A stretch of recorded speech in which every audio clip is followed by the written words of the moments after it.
Well, good evening. We now have a major hurricane at 125 mile an hour maximum sustained winds. The storm is currently about 125 miles west of Tampa, about 175 miles south of Tallahassee. It does look like this storm will strengthen as it prepares to make landfall later this evening. Initial estimates when we woke up this morning were that it would probably make landfall sometime in the earlier side of the evening. Now it looks like it'll be closer to 11 p.m. It is starting to move quickly, but for people that are particularly, if you're looking at where this is now expected to make landfall, the models have continued to move it a little bit east. I think you're looking at anywhere from that Wakulla-Jefferson County line over to Taylor County.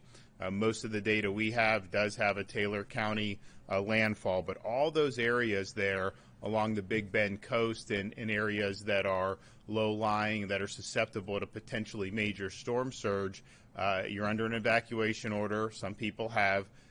Because the storm isn't going to get here till a little later, we're going to see some effects soon, but right now you actually still have time to be able to evacuate. I mean, you can go to Leon County and go to a shelter. You can get to a place that is going to be on higher ground and is not going to be susceptible to storm surge. The winds are going to be significant, but most structures in Florida are going to be able to handle the winds that will be there if you're interior and at a place that is either a shelter or a residence that's built for that. So you still have time to do that now. We thought the storm was going to get here a little bit earlier based on the estimates. It's going to get here a little bit later. So in these Big Bend areas, you still have time. Now, in other parts of Florida, listen to your emergency managers. I know Pinellas County said last call they were going to shut the bridges down to the barrier islands, I believe at 6 o'clock.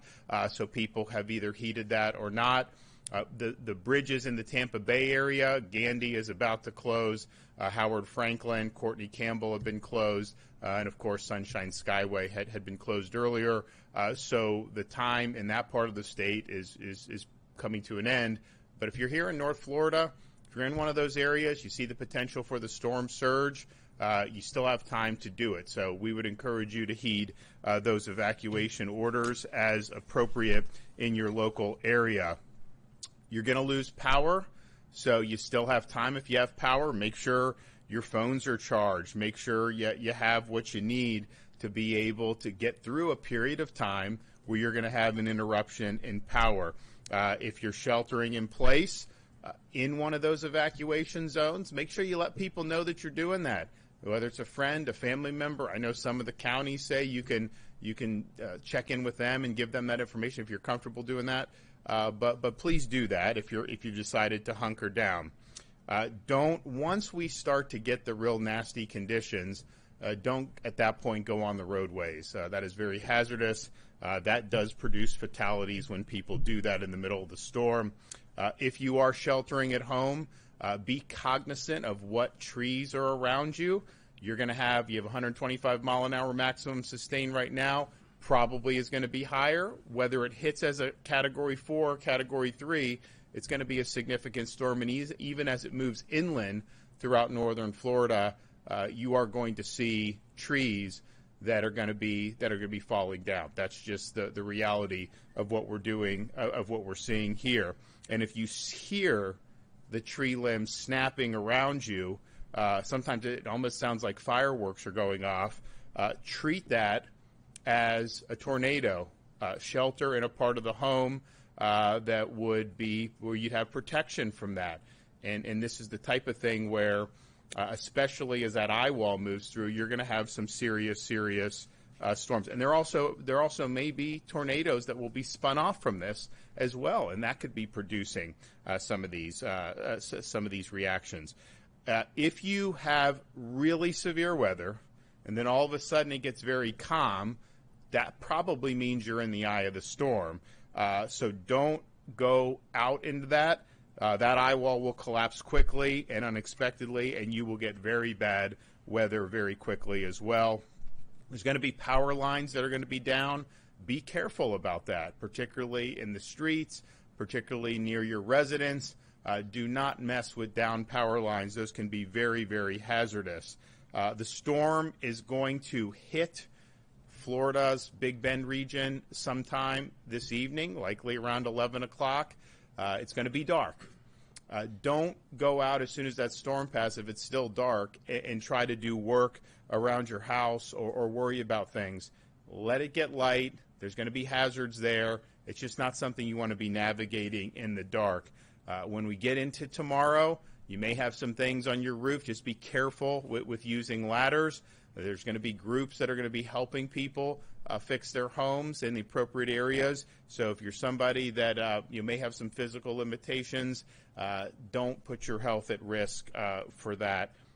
Watch the standing water. We've already seen a lot of standing water in different parts of the state already. We're likely to see more of that.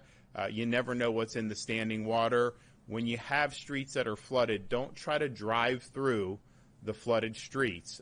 You are going to end up having your car stall out, and then you're going to be stuck, not to mention the hazards of just being on the roads in those circumstances with having accidents. We've been working here at the state, really starting the weekend. Clearly, we did a state of emergency at the beginning of the week. We have 1,100 missions in progress through the Florida Division of Emergency Management. Those continue to be filled, and they will continue to be filled until they're all done. Many of those are more for post-storm resources rather than pre-landfall resources. We do have the linemen staged throughout the state. You have Duke, TCO, FPL. We have the co-ops, we have the municipals. I think everybody's on the same page. As soon as this storm passes, there needs to be a strong effort to get the power restored, and they will be working to do that. And they've done a great job on this in recent years, and I think we've really set the standard here in the state of Florida. We have 130 generators that are at various gas stations. So when they lose power, most of the newer gas stations or the larger stations have generators per Florida law or have an ability to get the power back on. Some of the smaller ones don't, and when you're talking about the Big Bend region, that can be significant. So those generators have been distributed, and we should not see major interruptions in fuel given that. We have all state agencies that are on standby, 3,500 National Guard soldiers. We can surge that very quickly if we need more. Florida Highway Patrol has 200 state troopers that are on standby. They will go and be dispatched immediately following the storm to areas that need help. Florida Department of Transportation standing by.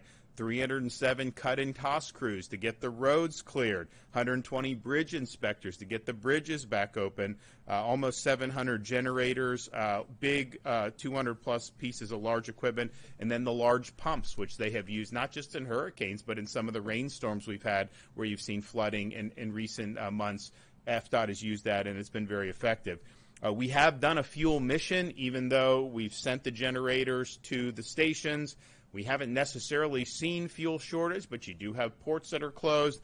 So we have almost 500,000 gallons of diesel in reserve that are being brought into the state, 132,000 gallons of regular motor vehicle gas, 36,000 gallons of propane, and 5,000 gallons of jet fuel. So you're close to almost 700,000 gallons between everything we have across the variety of fuel needs. And we don't anticipate having to use all or even most of that, but we want to make sure that people have the fuel that they need, particularly as the storm passes. So if you're in one of these areas in the northern part of the state, particularly on the coast and those low-lying areas that will face the brunt of the storm surge, you still have time, but you got to do it right now.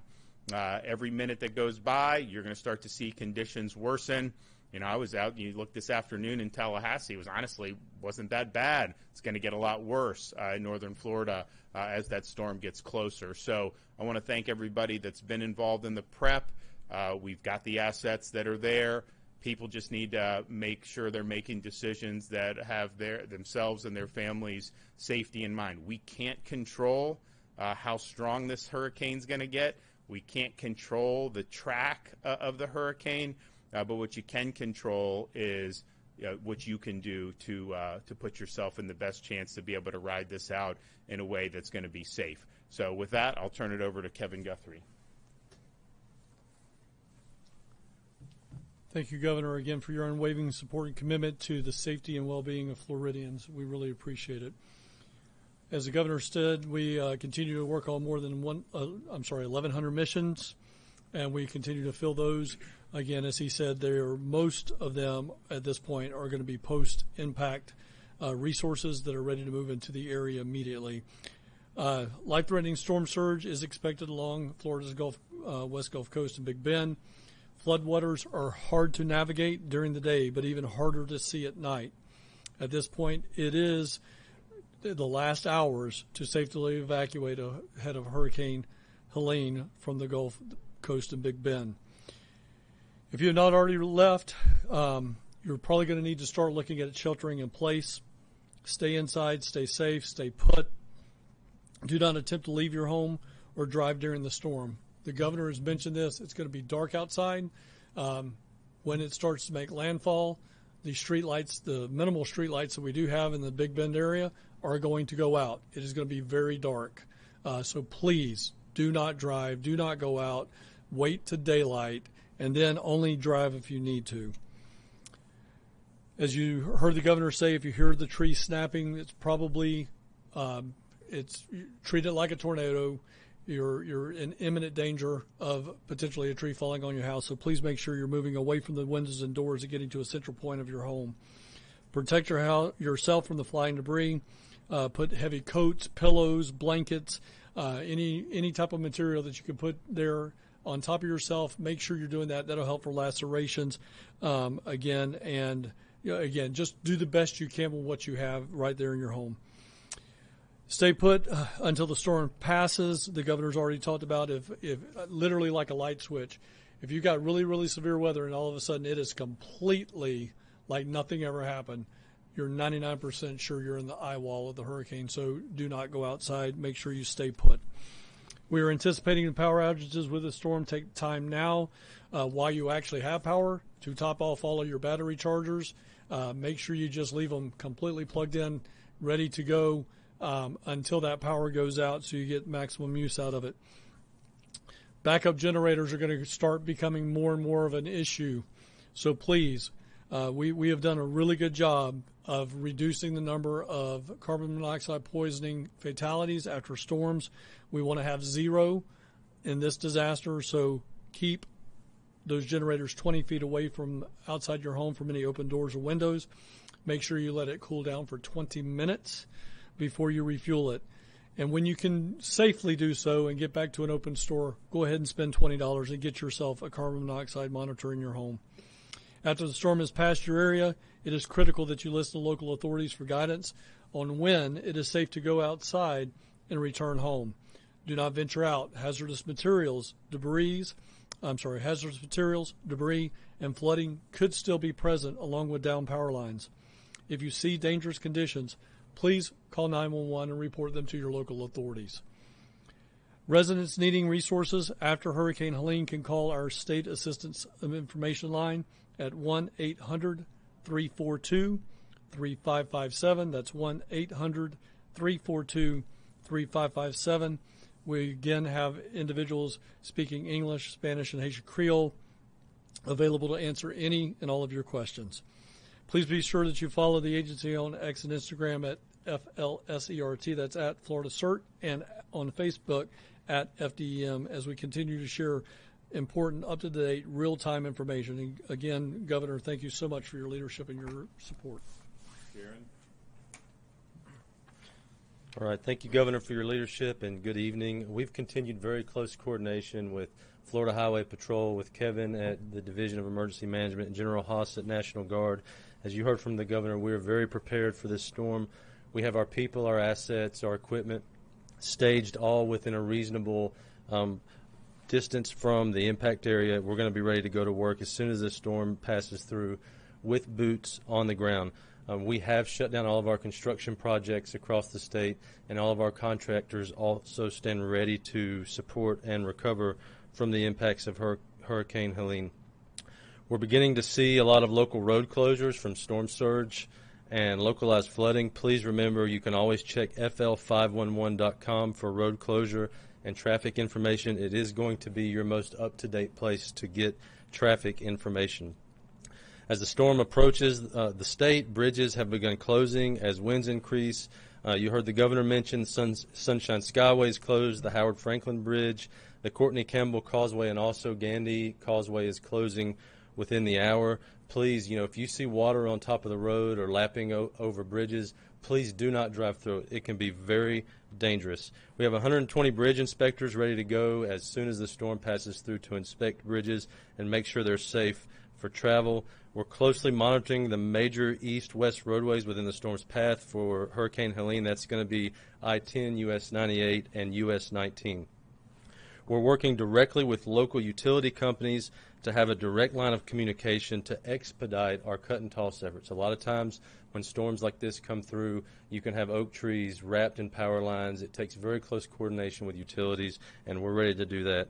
The cut and toss efforts have actually already begun in southwest Florida. The impacts were not that significant where the storm has already passed. FDOT crews have already driven and cleared more than 2,000 miles of roadway in southwest Florida, so we've already started working. Once the initial response is through, our cut and toss crews will transition to debris removal, and under Governor DeSantis' leadership, we will stand ready, just like with Adalia and Debbie, to support fiscally constrained counties with the debris removal operation. Please listen to your local law enforcement, your local emergency offices. If roads are not safe to drive, please do not drive on them. Water over a road can be very dangerous, especially around culverts and bridges. Every storm season, we see people try to navigate through water. You have no idea what's going on underneath the water. Please do not drive through it. We're going to stay in touch with our airports and seaports. Seaports are closed waterside right now. Airports are going to reopen just as soon as practically feasible. And again, Governor, thank you for your leadership and support. So we are getting close to having a landfall. I think the track is kind of taking it into that Taylor County, but I would say anywhere from Wakulla Jefferson County line over into Taylor is where a lot of the models have it. But keep in mind that wherever that eye hits, particularly on the northeast side of that storm, that's going to whip up a lot of storm surge. And so if it's hitting Taylor, you're looking at coastal Levy, Dixie. That's going to be some significant surge. On the west side of the storm, you still have surge, but it is not going to be as high as the ones on the northeast side. That's just how these things work. So where it hits is important for the wind. The wind is going out pretty far from this storm, and so you're going to have hurricane force winds for probably 50 miles outside of the eye of the storm. And then you're going to continue to see surge, particularly in that Big Bend area. So, but people do have time. If you're in those coastal areas, particularly in that Big Bend, if you want to get out of Dodge, you still have time to do it. We're likely going to see conditions worsen, but if you go right now, you're probably going to be okay. And then if you decide not to, hunker down. You gotta be as safe as you can. I will say that regardless of what people decide to do, we have resources that are staged, whether it's National Guard, whether it's Fish and Wildlife, whether it's our State Guard, all these assets that can go and help with search and rescue efforts if people are caught in difficult circumstances. You don't want that to be the case. And just keep in mind that if you do find yourself in those situations, those rescue efforts will be undertaken. But once it's safe to do so, they're not going to go out in a Category 3 hurricane trying to effectuate rescue. So the storm will pass, and then they will go in and help people that are in need. So we have that. Locals have that.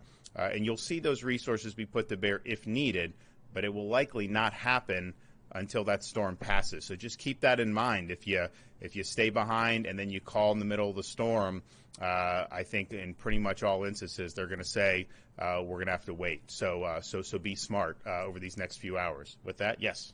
Governor, I'm curious if you've seen the post from the Taylor County Sheriff's Office that basically said that if people were staying behind despite the evacuation order, that they needed to put their name and information like their birthday in permanent marker on their limbs. Is that too much, or is that fair?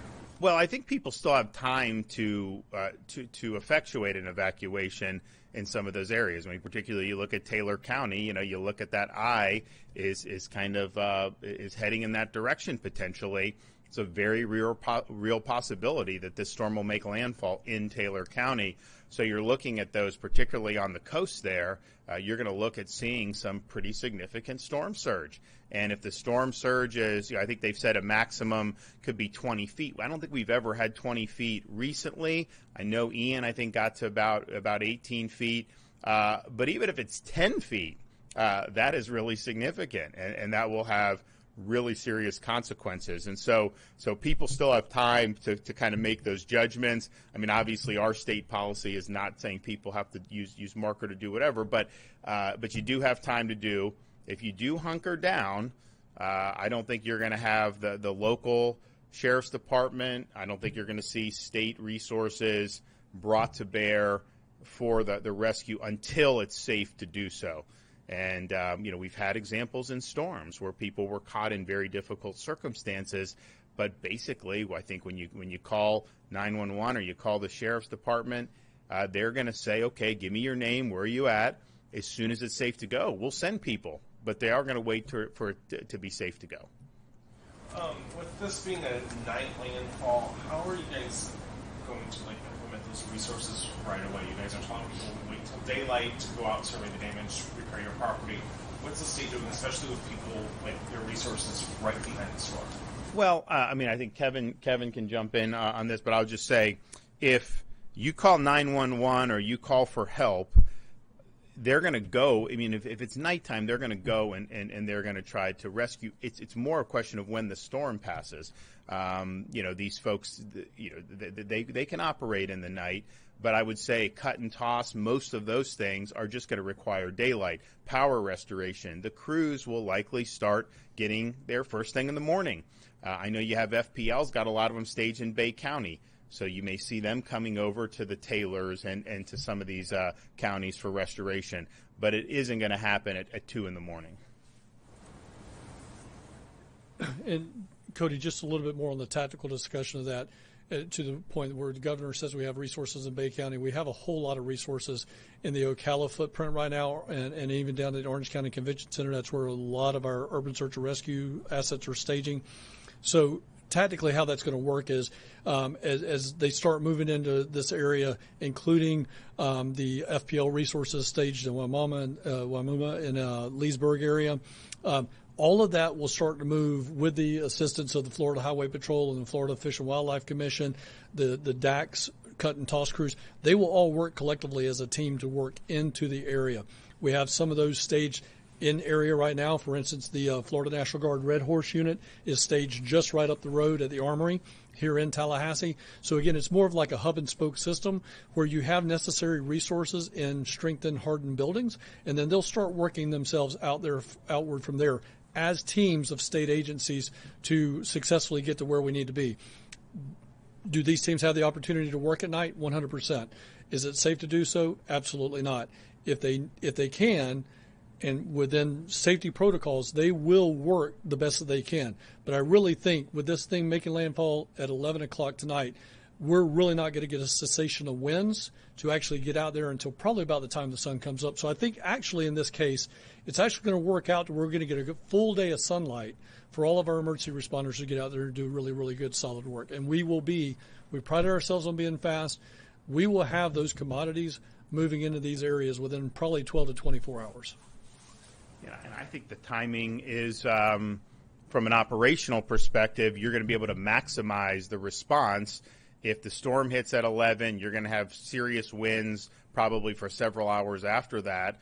And so they're going to be able, first thing in the morning, daylight, and they're going to be able to go all day. If the storm hit at 7 o'clock, I mean, not much would have probably been able to get done in those wee hours of the morning anyways. And so the timing is probably going to be good for them to get a whole day's worth of restoration, cut and toss under their belts and take care of business as best they can. And of course, on the recovery, they're going to respond when it's safe to do so. I think it's less about light or dark, more about the safety. And this is going to be for the next however many hours, you're going to start to see hazardous conditions. Then when it makes landfall, it's going to be really hazardous. Governor, I ask you this, I think, every time we have a hurricane. Do you feel like the state has done everything that it can to be as prepared as possible for the storm? Yeah, I think every time we do these things, we get better at stuff. And so, for example, we've done these flood protection. Debuted that during Debbie. Now we have them around fire stations, utility substations. We have some of the electrical. I mean, the state doesn't obviously run the electrical, but the municipals, the rural co-ops, in addition to the private companies, it's all like, okay, storm's here, we know we got to do. You did not see that in the past. You know, you go back to Hermine. Did you see Tallahassee mobilizing the way it has? No. So I think that we have a good culture in Florida for prep, and you know, we'll see. I think people have. You look at kind of these paths of how they're projecting it, and people have taken it seriously. Is it going to be a direct hit on Tallahassee? Well, the most recent models say maybe it's going to go just east, but you're going to have impacts that are going to be significant. I mean, you are going to have hurricane force winds.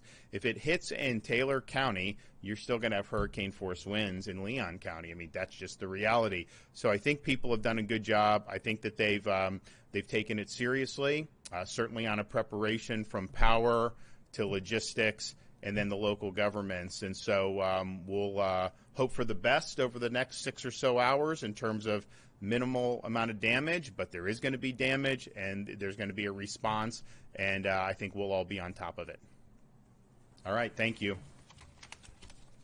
Oh, and let me just say to our wonderful First Lady, happy anniversary, 15th year anniversary. Spent in the Emergency Operations Center may not have been what we had drawn up back 15 years ago, but I just wanted to send her my love.